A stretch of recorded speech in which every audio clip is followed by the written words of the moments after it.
안녕하세요. 저는 중환자 간호과정 호흡기계 파트를 담당한 현승주 간호사라고 합니다. 저는 중환자실에서 8년 정도 근무를 하였고요. 근무를 하면서 신규 선생님들과 간호학생 대상으로 교육을 많이 할 수가 있었어요. 그래서 어떤 걸 많이 어려워하는지 조금 이해를 많이 할 수가 있고, 그런 거를 많이 접안을 해서 최대한 포인트 짚어가면서 천천히 기본적인 내용으로 천천히 강의를 진행하도록 하겠습니다. 오늘 강의를 할 내용은 기도 유지에 관련된 내용이고요. 기도 폐쇄와 구강 및 비강 인두 기도의 삽입 간호에 대해서 강의를 드릴 거고, 기도 폐쇄가 왜 생기는지 원인과 함께 그런 걸 어떻게 사정을 하고 그 사정에 대한 중재 들어가겠고요. 그 중재를 어떻게 내가 평가를 할 수 있는지 짚고 넘어가도록 하겠고요. 구강과 나자를 통해서 인공기도를 삽입해서 그런 걸 케어하는 거, 간호하는 걸로 해서 오늘 강의는 전반적으로 진행될 예정입니다. 그리고 옆에 사진을 보시면은 좋은 예시라서 제가 집어 넣어 봤어요. 여기 보시면은 이렇게 크게 부어 있는 게 뭐지? 라고 생각하시면 요거는 혀예요. 혀가 실제로 말려서 지금 기도를 막은 모습이고요. 그래서 지금 에어웨이가 블러킹 되어 있고 오랄로 에어웨이가 블러킹 되어 있기 때문에 지금 오랄로는 공기가 들어가지 못하고 나자를 통해서 공기가 들어가지만은 이 블러킹 때문에 또다시 들어가지 못하고 다시 빠져나가는 모습이라서 지금 트라케어 쪽으로는 공기가 전혀 들어가지 않는 상태인데요. 이거를 중재를 해서 개방을 유지를 할 거고, 그리고 이런 개방을 하려면은 어떤 걸 해야 하는지 짚고 넘어가도록 하겠습니다. 그리고 앞에 보시면은 여기 관이 지금 구멍이 2개가 있잖아요. 여기 관이 2개가 있는데 이게 기도와 식도예요. 그래서 제가 근무를 하면서 많이 제가 헷갈렸던 부분이라서 설명을 드리고 싶은데요. 이게 식도와 기도가 위치가 어떤 게 앞인지가 조금 많이 헷갈렸었거든요. 이렇게 그래서 제가 딱 이거구나 라고 느꼈던 게 트라키오스토미 할 때 생각하시면 되실 것 같아요. 우리 트라키오스토미 하실 때 목에 인시전을 넣어서 트라키오스토미, 그러니까 트라키아 튜브를 집어 넣었잖아요. 그 집어 넣을 때 우리 식도까지 인시전을 넣어가지고 그걸 광통해서 트라키아 튜브를 넣진 않을 거예요. 그리고 신체라는 게 참 특이하죠. 그래서 기도가 참 앞에 있는 거 있고, 그래서 트라키오스토미 튜브는 여기 앞에 들어가니까 여기가 기도구나, 앞이 기도구나 생각하시고 그 뒤가 식도가 될 수 있겠구나 라고 이해하고 넘어가시면 되실 것 같습니다. 기도 폐쇄의 원인에 대해서 알아보도록 하겠습니다. 기도 폐쇄의 원인은 되게 다양해요. 한번 읽어보시면 될 것 같은데, 우리 두부 손상으로 인해서 의식 저하가 있어서 기도 폐쇄가 되는 경우가 있겠고, 알코올이나 바비츄레이트나 오피에이트와 통해서 약물 과다로 인해서 기도 폐쇄가 될 수 있겠고, 저혈당이나 고혈당, 그리고 그런 대사성 산증이나 같이 대사 장애로 인해서 기도 폐쇄가 될 수 있겠고요. 환자의 실질적인 질병도 중요한 게 이게 바이라테랄 버칼코드 폐시가 옴으로써 기도 폐쇄가 되는 경우도 있어요. 그래서 이런 경우들이 있구나 한번 넘어가시면 될 것 같은데, 가장 알고 중요하게 생각하셔야 될 거는 혀로 인해서 혀가 뒤로 말리면서 기도가 폐쇄되는 경우가 많다고 생각하시면 되실 것 같습니다. 그래서 이런 원인에 의해서 기도 폐쇄가 되는데, 이런 걸 어떻게 사정을 하냐, 어떤 걸 봐야 되냐, 이렇게 한번 짚고 넘어가면은 현병력 중요하게 생각하셔야 되세요. 환자가 어떤 임프레션을 가지고 있고 그 환자의 히스토리가 어떻게 돼서 그게 지금 어떻게 영향이 될 수 있는지 상관해 볼 수 있거든요. 그리고 시진과 청진, 눈으로 보고 듣고가 제일 중요해요.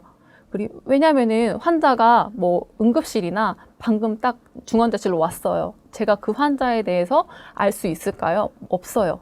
당장 보이는 거는, 당장 제가 딱 보이는 건 눈으로 보는 것과 듣는 게 중요한데, 이 눈으로 봤을 때 환자의 호흡이 골아야 돼요. 그래서 흉부의 움직임 판단해 주셔야 되고, 흉부의 움직임이 양쪽 다 흉곽 다 동일하게 움직이는지, 너무 호흡이 거칠어서 흉곽 퇴축이 있진 않은지, 그리고 실제로 환자가 호흡을 하는지, 그리고 그 호흡음이 고른지 거친지, 그리고 막 그런 가래가 많이 끼어 있는지 평가하시는 게 가장 실질적으로는 임상에서 제일 중요한 부분이고, 그거와 더불어서 청진을 해서 호흡음도 같이 들을 수 있다면 조금 더 어드밴스드 된 간호사라고 할 수 있겠죠. 그리고 이 환자의 내가 타정한 것도 중요하지만은 환자가 주관적으로 느끼는 여기 치프 컴플레인도 중요하다고 할 수 있겠습니다. 환자가 디스니아가 있다, 없다 이런 것도 중요한 포인트가 될 수 있겠고요.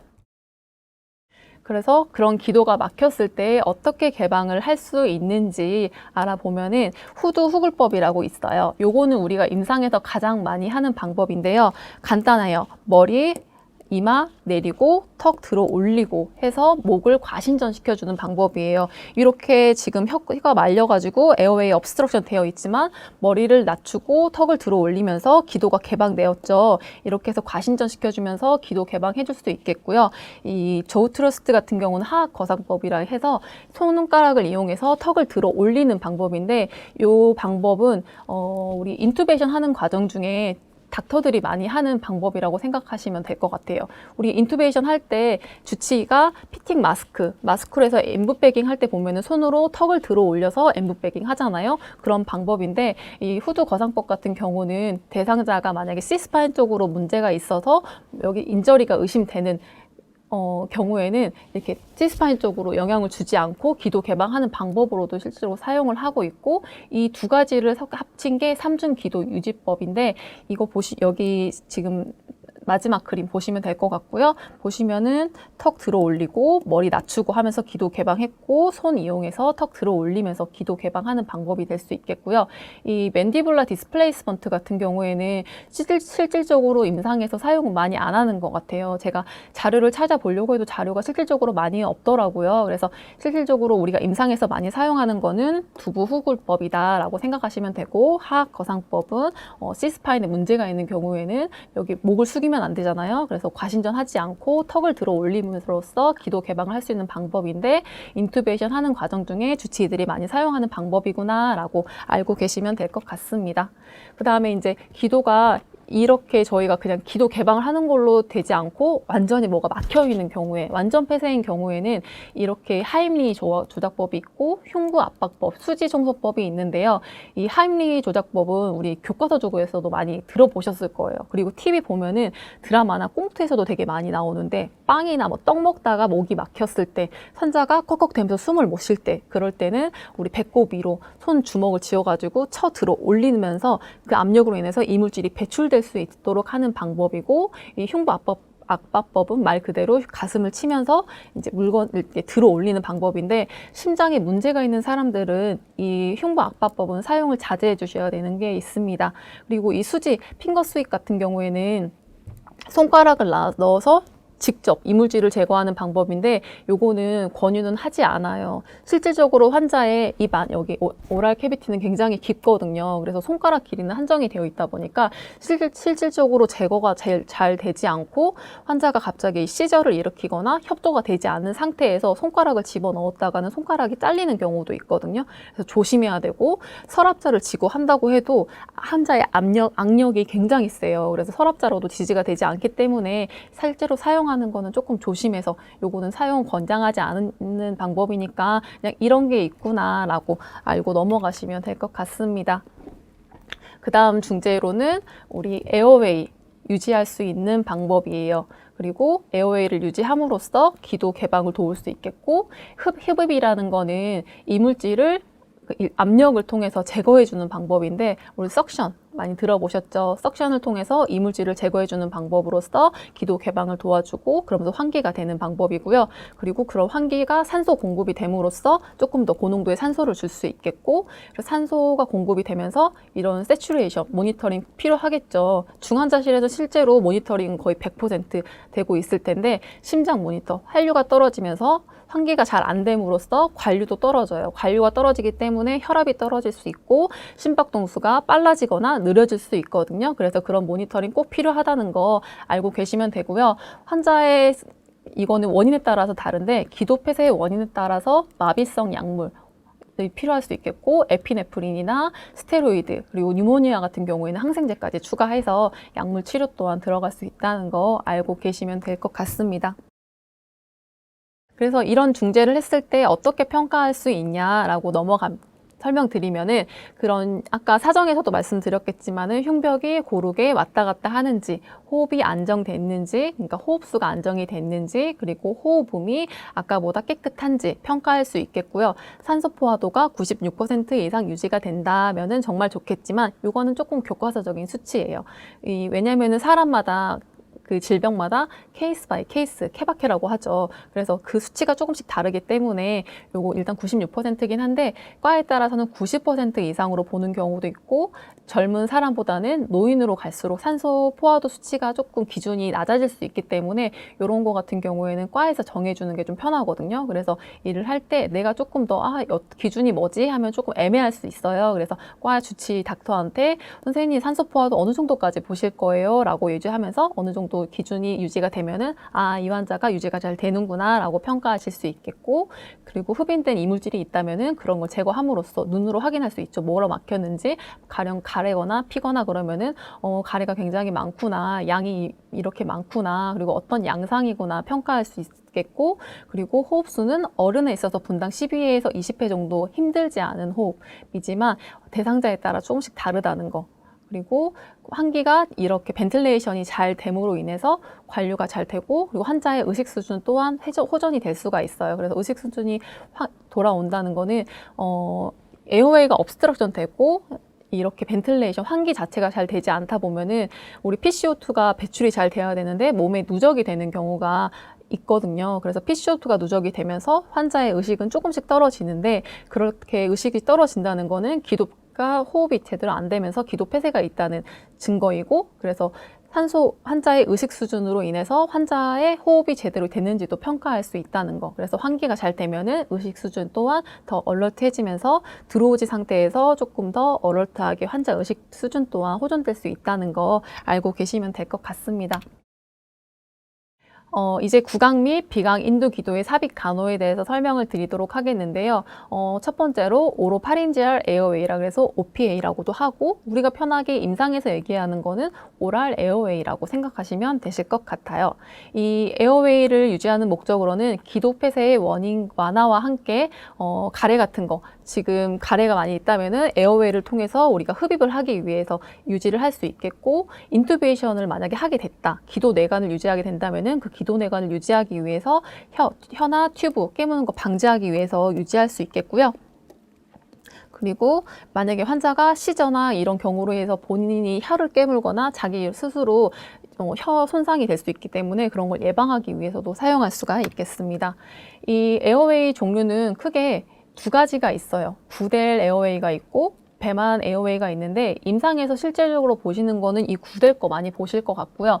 이 구델과 배만의 차이점은 요거는 그냥 투명한 플라스틱 딱딱한 관으로 만들어져 있는데, 여기에는 옆까지 해가지고 구멍이 뽕뽕뽕 뚫려 있는 상태이고요. 저는 이 구멍이 왜 있는지 사실 잘 모르겠는데, 환자가 에어웨이를 적용한다는 건 기도 폐쇄가 있고, 아무래도 이제 령 상태가 좋지 않기 때문에 가래 같은 게 많거든요. 그래서 가래 같은 걸 빼다 보면은 이 에어웨이 자체에 가래가 많이 붙어서 오히려 이 에어웨이가 청결 유지가 안 되고 냄새도 나고 오히려 지저분하게 될 것 같거든요. 그래서인지 배만 거는 실질적으로 많이 사용 안 하고 있고, 이 구델 거 사용하고 있는 거 있고요.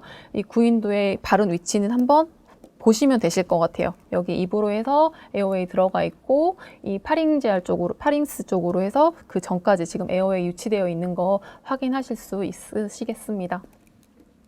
그 다음 이 에어웨이를 사용할 때에는 적정한 크기를 사용하는 게 또 굉장히 중요한데, 이 크기는 어떻게 고르는지 말씀드리면은, 이 끝이 플랜지예요. 여기 입구가 여기 턱까지의 거리를 측정해서 그 사용을 하게 되고요. 보통 이제 저희가 임상적으로 쓰는 거는 일단 큰 성인, 보통 성인, 작은 성인으로 해가지고 나눠져 있기는 한데, 그리고 사이즈가 5사이즈, 4사이즈, 3사이즈 있고, 실질적으로 저는 빨간색 에어웨이, 녹색 에어웨이, 막 이런 식으로 색깔로 구별하기도 하거든요. 근데 이거는 색깔로 구별하기보다는 아무래도 병원에서 사용하는 게 업체마다 조금 차이가 있을 수도 있기 때문에 이렇게 사이즈가 있구나라고 알고 계시면 되고, 실질적으로 사용하실 때는 사이즈를 측정해서 사용하시는 게 솔직히 제일 좋은 방법이에요.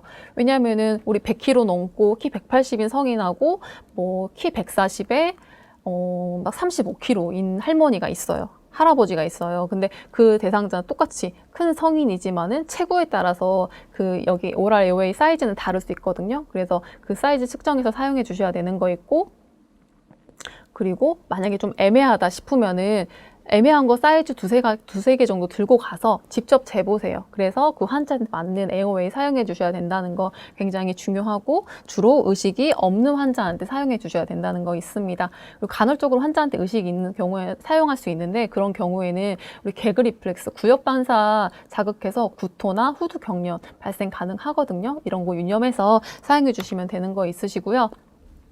이런 거 사정할 때는 내가 사용을 했어요. 그럴 때 이제 상기도 폐색, 그렇게 뭐 가래나 이런 거 배출 많이 될 수 있겠고, 호흡 양상 같은 거 잘 보셔야 될 것 같아요. 이렇게 에어웨이를 사용함으로써 호흡곤란, 그리고 얕은 호흡, 이런 인터코스탈, 수프라코스탈 쪽으로 리트랙션이 있는지 잘 보고 사용해 주셔야 되는 거 있으시고요. 요거 사용할 때 어떻게 사용하는지 삽입 과정 말씀드리도록 하겠습니다. 첫 번째로 제일 중요한 거는 손을 씻는다예요. 어떤 처치든 간에 환자한테 접근할 때는 나를 지키고 환자를 보호하기 위해서 손을 꼭 씻어주셔야 되는 부분이고요. 요거는 제가 말씀 안 들어도 병원에서 실제로 많이 강조하고 있는 부분일 거라고 생각합니다. 일단은 에어웨이를 넣기 전에 구강 안에 있는 인두하에 있는 분비물과 혈액 같은 거 다 제거해 주셔야 되고요. 왜냐하면 구두 개방을 했는데 기도 개방을 했어요. 근데 입안에 가래가 많이 있다면은 개방을 한과 동시에 이게 식도 쪽으로 아스피레이션, 기도 쪽으로 아스피레이션 될 수 있거든요. 그런 거 아스피레이션 방지하기 위해서 오랄에 있는 이물질은 먼저 제거해 주셔야 되는 거 있으시고요. 크로스 핑거 테크니션, 엄지와 검지를 이용해서 입을 벌려서 환자 입을 벌린 다음에 에어웨이는 그냥 집어넣지 말고 생리식염수나 물 이용해서 윤활제 사용해서 넣어주시면 되시고요. 이거 넣어주실 때는 그림 보시면 이해가 빠르실 것 같으세요.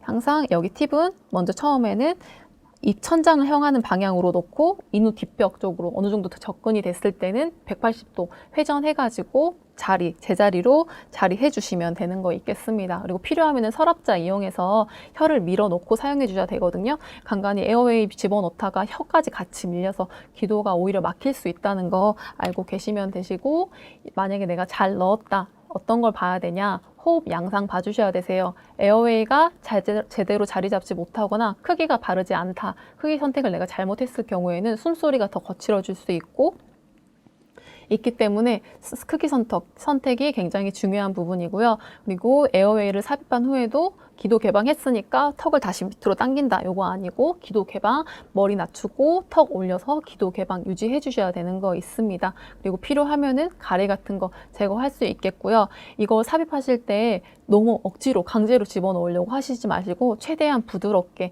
입천장 까지지 않도록, 벗겨지지 않도록 조심해서 인설트 해주셔야 되는 거 있으십니다. 그리고 이거 넣었을 때 관리는 어떻게 하냐, 그냥 방치하는 거 아니에요. 넣고 나서는 내가 수시로 위치 바꿔주고, 그리고 내 듀티별로는 구강 간호 꼭 신경 써서 해주셔야 되고요. 그리고 24시간마다는 에어웨이 깨끗이 닦아서 사용해 주시거나 물에 이렇게 한번 헹구면 되거든요. 깨끗이 헹궈가지고 둘러붙어 있던 가래 같은 거 제거해서 깨끗한 걸로 교환해 주시고요. 필요하면은 요즘에는 재사용도 안 하는 경우도 많더라고요. 새 걸로 교체해서 적용해 주시면 되는 거 있으십니다. 그리고 이거 에어웨이 갖고 있다 보면은 환자가 침을 꼴깍꼴깍 삼키지를 못해요. 그렇기 때문에 이거 많이 눌려있기 상태라서 입술 궤양도 굉장히 많이 생길 수 있고, 입술이 갈라지거나 해서 피가 나는 경우도 있고요. 그걸로 인해서 이 압박으로 에어웨이를 통해서 압박이 생겨서 궤양이 생기는 경우도 있고, 아무래도 입이 계속 오픈되어 있기 때문에 입이 건조해지면서 구내염도 많이 생기고 냄새도 많이 나거든요. 우리 그래서 듀티마다 오랄 케어 해달라는 내용이고요. 그래서 튜브 같은 거 요거 구강 간호 잘 해달라고 꼭 신경 써서 해주시면 되는 거 있으십니다.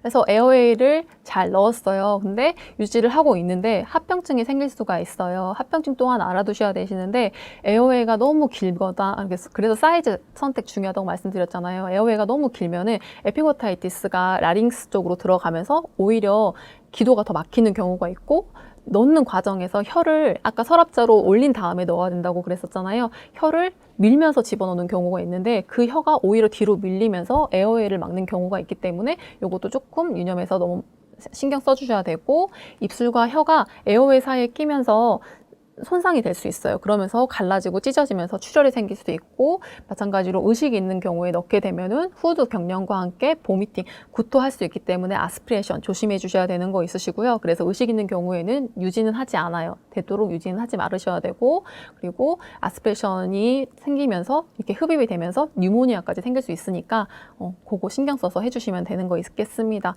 그리고 시저 같은 경우에 갑자기 경련이 생겨서 환자가 막 몸을 떨어요. 근데 그럴 경우에는 에어웨이를 넣으시면 안 돼요. 그냥 고개를 옆으로 돌려가지고 기도 개방해 주시면 되고요. 만약에 이 환자가 시저를 할 것 같다, 전조 증상이 보인다면은 그 전에 에어웨이를 넣어서 기도 개방을 도와주시면 되실 것 같습니다. 그 다음 나소파링지알 에어웨이인데요. 요거는 오랄 에어웨이보다는 조금 사용 빈도는 적어요. 왜냐면은 오랄 에어웨이가 조금 더 저렴하거든요. 그리고 이 나잘 에어웨이 같은 경우에는 조금 더 장점은 일단은 오랫동안 유지 가능하지만은 부작용이 그만큼 있어서 오늘 지금 설명드릴 텐데, 일단 나잘 에어웨이 유지 목적은 똑같아요. 인후 이하의 기도 개방성 유지. 그래서 에어웨이를 넣는 거잖아요. 기도 개방성 유지하는 거 있고, 장기간, 오랄 에어웨이는 장기간 유지가 안 돼요. 의식이 있는 경우에는. 그래서 장기간 유지가 필요할 때는 나잘 에어웨이 넣어서 조금 더 편하게 환자 해줄 수 있겠고, 기도 폐쇄 완화 될 수 있겠고요. 그리고 그런 적응증에 대해서 설명을 드리면은, 오로파링지알 에어웨이가 기술적으로 어렵거나 삽입이 불가능한 상태일 때, 하악간에 문제가 있는 경우, 말씀드리면 개구장애나 입천장에 상처가 심하거나 맨디블러 쪽으로 문제가 있거나 그럴 경우에는 나잘 에어웨이가 적용 대상이 될 수 있다는 거, 그리고 수술 후 풀모나리 토알레팅 위해서 시행하기도 한다는 거 알고 계시면 될 것 같습니다. 이 나잘 에어웨이도 똑같아요. 크기 선택, 사이즈 선택 굉장히 중요하고요. 이게 사이즈가 여러 개 있는데, 일단 외경은 환자 콧구멍보다 작아야 돼요. 그래야 들어가겠죠. 사이즈는 일단은 환자의 콧구멍보다 사이즈 작아야 되고, 그 내경은 이 환자의 이 나소파링지알 에어웨이의 실질적인 사이즈가 될 수 있겠고요. 관의 길이는 오랄 에어웨이보다 조금 더 깊이 들어가는 게, 내경에 따라서 일단은 이 내경에 따라서 이 길이 자체가 달라지는 것도 보실 수 있겠지만, 길이는 일단 콧구멍과 한쪽 귓바퀴 끝까지의 거리, 우리 오랄 에어웨이 같은 경우 귓바퀴까지의 거리였잖아요. 이 나잘 같은 경우에는 이 귓바퀴 거리, 코와 이 귓바퀴의 거리에서 2.5cm 정도 더해진 길이로 선택해서 사용해 주셔야 된다는 거 있고요. 마찬가지로 사이즈 잘못 선택하면은 이런 부작용 올 수 있다는 거 알고 계시면 될 것 같습니다. 그래서 이 나잘 에어웨이의 장점은 뭐냐 설명드리면은, 의식이 있는 환자나 어린아이의 경우에는 견디기 조금 더 쉬워요. 왜냐하면 입을 다물 수 있잖아요. 그렇기 때문에 조금 더 이물감이 적고 부담이 적다는 거, 그런 이유로 인해서 장기간 위치 고정 가능하다는 거 있고요. 그리고 구토 반사 자극이 적습니다. 왜냐하면은 더 뒤쪽으로 들어가 있기 때문에 그 개그리플렉스를 건드리지 않고, 그리고 턱이 다물 수도 있기 때문에 환자가 실제로 사용할 때 편하다고 느끼는 거 있고, 석션 같은 걸 길게 하더라도 그만큼 튜브가 깊이 들어가 있기 때문에 점막 손상이 적다고 하는 장점이 있고요. 그리고 금기가 있어요. 그 금기사항은 어떤 거냐, 와파린이나 헤파린을 사용해서 출혈 리스크가 있는 환자예요. 그래서 코피가 쉽게 날 수가 있고, 비강에 실제로 약간 문제가 있어도 약간 막혀 있거나, 실제로 환자마다 어떤 오른쪽은 들어가는데 왼쪽은 들어가지 않는 경우도 있기 때문에, 만약에 비강 내에 폐쇄가 있다면 사용 안 되겠고요. 그리고 두개골이나 약간 조금 두개관 개통이 의심되는 경우에는 사용을 해서는 안 돼요. 왜냐하면 부비동염 같은 환자도 사용이 안 되는 게, 그런 걸로 해서 중이염이나 부비동염으로 인해서 인펙션이 될 수가 있거든요. 개방되어 있기 때문에 그만큼 신중하게 사용해 주셔야 되는 거 있으시고요. 요거 삽입 과정은 어떻게 보면 오랄 에어웨이보다는 조금 더 삽입 과정은 간단해요. 일단 첫 번째 손을 씻고, 오랄 에어웨이 같은 경우에는 수용성 젤을 사용하진 않았어요. 근데 요거 같은 경우에는 수용성 젤을 이용해서 부드럽게 넣어주시면 되는데, 비공을 따라서 부드럽게 넣어주고 혀 뒤쪽에 있는 후 인두까지 삽입이 될 수 있겠고요.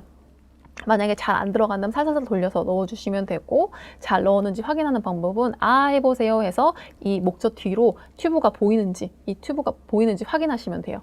그래서 이 튜브가 잘 넘어가지 않도록 여기 끝에 오핀을 이용해서 고정하는 경우도 있으니까 뒤로 넘어가지 않게 조심해 주셔야 되고, 마찬가지로 잘 넣었으면은 호흡 양상 평가해서 잘 봐주시면 될 것 같습니다.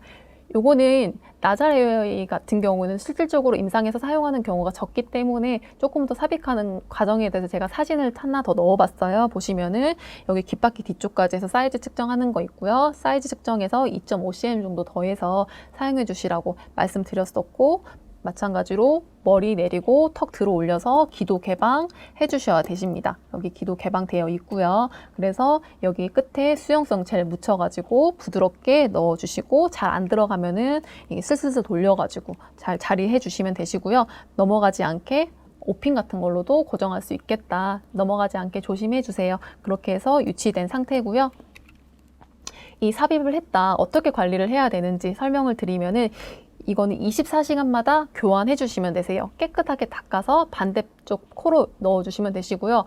그리고 오른쪽 코는 들어가는데 왼쪽 코 안 들어가시는 경우 있거든요. 그럴 경우는 어쩔 수 없어요. 한쪽만 넣어도 되긴 하는데, 오랫동안 장기간 역시 사용하게 되면은 한쪽에만 자꾸 압력이 가해지고 자극이 가해지면서 그쪽 코에 좀 안 좋을 수도 있겠죠. 그러니까 최대한 요거는 단기간 사용해서 제거할 수 있도록 해주시면 되는 거 있고요.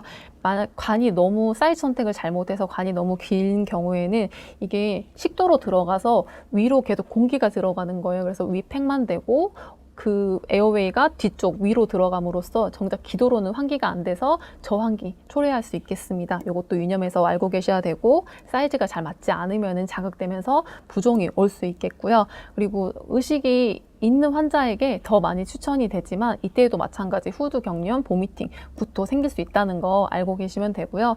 그리고 아까 이렇게 출혈, 코피로 인해서 혈전 같은 게 생겨서 흡인이 될 수 있기 때문에, 왜냐면은 에어웨이가 이렇게 기도 알아두셔야 될 게, 기도가 개방이 됨으로써 이게 아스피레이션 될 수 있는 위험은 보장이 안 돼요. 아무래도 조금 더 오픈이 된 상태라서 이런 흡인 잘 생길 수 있거든요. 아스피레이션 되지 않도록 잘 신경 써서 봐주셔야 되는 거 있으시고, 그리고 부비동염, 중이염 생겨서 두통이나 이명 생길 수 있다는 거, 이런 증상이 생긴다면 바로 노티해 주셔야 되세요. 사용하면 안 되세요. 유념해 주시면 되실 것 같습니다.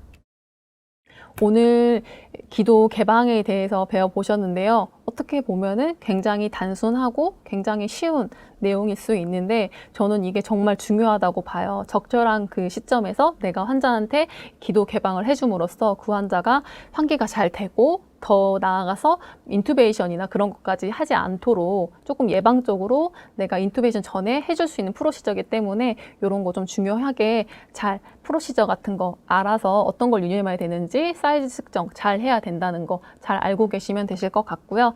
실제 이런 거를 잘 해서 이제 아무래도 오늘 배우는 거하고 실질적으로 해보는 거하고 조금 다르실 텐데, 그래도 이런 교육을 통해서 내가 실질적으로 환자한테 할 때 사이즈 선택부터 도움이 될 수 있다면은 오늘 강의는 정말로 도움이 되셨을 거라고 생각합니다. 열심히 공부해서 훌륭한 간호사 되기를 바라겠습니다. 감사합니다.